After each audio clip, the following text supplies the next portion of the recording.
Now hello, this is Clemens, and in this video I want to address a question that came up from a user. And the question, first of all, wait, he wrote also, "Hi Clemens, first of all I would like to praise your wonderful product. I've bought it a couple months ago and I can't live without it. I feel like you're not lying when you say it's the best invention after the piano. I fully agree." So thanks for that, and now to your question.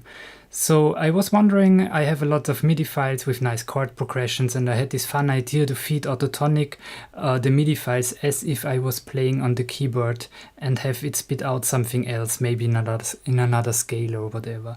I didn't find any way of doing it though. Could you shed some light on this topic?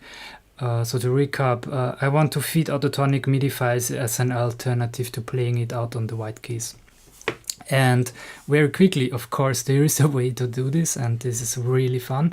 So all we need to do is create a new project in our DAW and set it up with a sort of MIDI instrument, virtual instrument. In this case, I'm using the Logic's default, say, piano hall thing. Okay, and if we position now our MIDI file on this track here, the MIDI file sounds like this.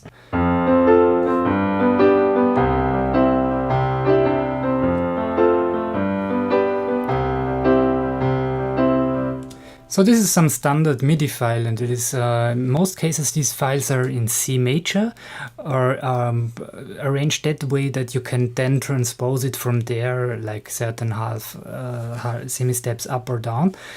And this is really good because it's mostly white keys anyways already, and so you can use these white key signals and send them to AutoTonic. And how do you do this?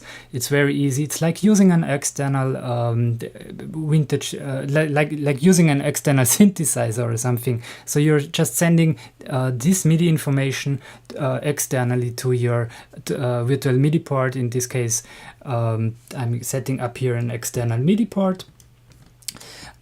Track, and make sure that this track uses a certain MIDI port that is also selected in AutoTonic. I'm using also this external bus for sidechaining signals to there, like track session markers, and then position our MIDI file on this track. So now the signals will be, when playing back, the signals will be sent to AutoTonic.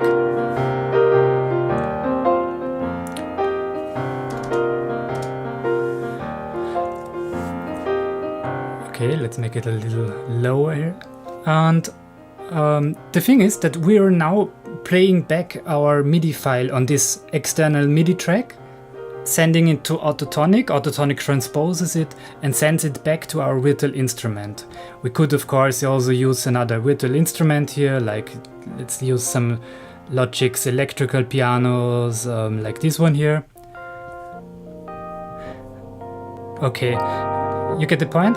So we have full control here now over our initial source. So we could also change certain keys here, or include key switchings. So we would also trigger our black keys here.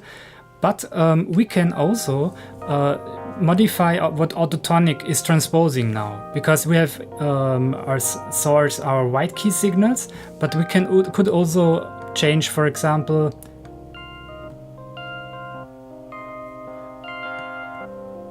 change the scale modifier here, or we could change the tonic. Something you could much more easily do in your DAW. But the important aspect is here the scale modifier, because you have your source material and that is then mapped here modally into another scale. And you then of course can switch also in real time to another scale by using the black key switchings.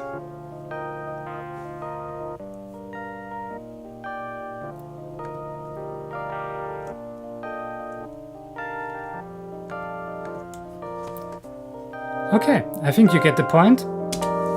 It's really doable, and all that there is needed to have is another second MIDI port. It's like a third MIDI port. So you're using an your input port usually in AutoTonic, but in this case you're using another additional MIDI port for side chaining the signal back into AutoTonic.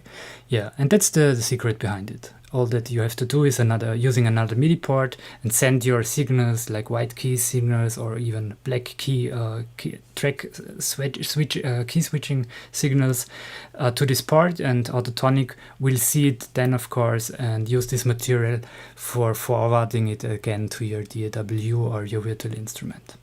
And that allows of a lot of creativity, creative processes and techniques that I won't be able to dive in right now, but you can imagine, and creativity is your only limitation. And I hope you get the point. And if you have any questions, just drop them in the comments. Okay, thank you. Bye, Clemens here.